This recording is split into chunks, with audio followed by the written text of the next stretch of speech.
ప్రాథమిక మనసులో 3 బాధ్యతలతో కూడిన 6 చెడు గుణాలు, వాటిని ధ్యానం ద్వారా సంస్కరించేంత వరకు ఆత్మను ప్రపంచంలోని చెడు వైపే నడిపిస్తాయి అంటుంది భగవద్గీత. పుట్టిన శిశువు తల్లిదండ్రుల అంటే కుటుంబ సభ్యుల సంరక్షణలో ప్రేమ మరియు ఆప్యాయతల మధ్య పెరుగుతూ వారి సహకారంతో అబద్ధపు ప్రాపంచిక గెలుపులు పొందుతూ ఉంటాడు. అందువల్ల ఆ శిశువుకు పుట్టుకతో సాత్వికత ఉన్నా చెడు గుణాల తీవ్రత పెరుగుతూ అది తామస స్వభావం లేదా రాక్షస స్వభావంగా మారుతుంది. అందువల్ల ద్వితీయ మనసులో ఆ అబద్ధపు గెలుపుల సమాచారం రాసుకుంటాడు.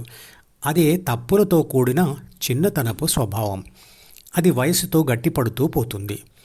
ఆ శిశువు పెరుగుతూ తాను స్వయంగా చేస్తున్న పనులలో తల్లిదండ్రుల సపోర్ట్ లేనప్పుడు వరుసగా ఓటమి ఎదురైతే విషాదం పొంది తన స్వభావం అంటే గుణాలు మార్చుకునేందుకు ధ్యాన మార్గం పట్టవచ్చు లేదా వాటిని దాచుకునే ప్రయత్నాలు చేయవచ్చు.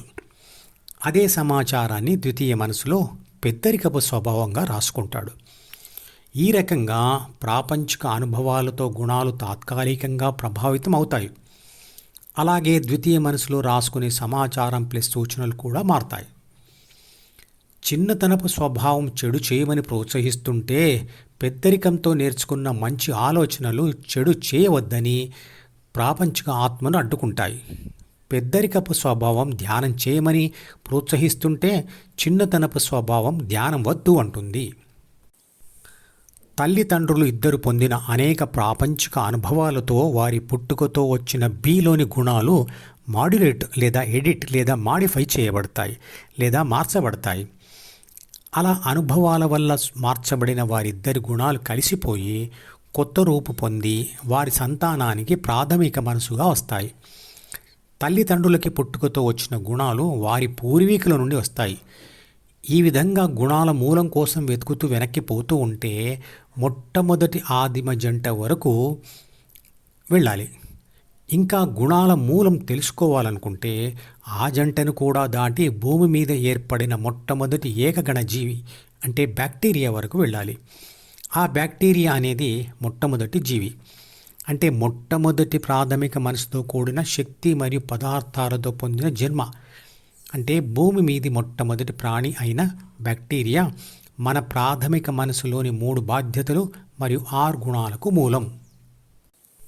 సూర్యుడి నుంచి విడిపోయి చల్లబడిన భూమి మీద మొట్టమొదటి జీవి అంటే మనసుతో కూడిన శక్తి పదార్థాల జన్మ అంటే బ్యాక్టీరియా జన్మ ఎలా సాధ్యమైంది?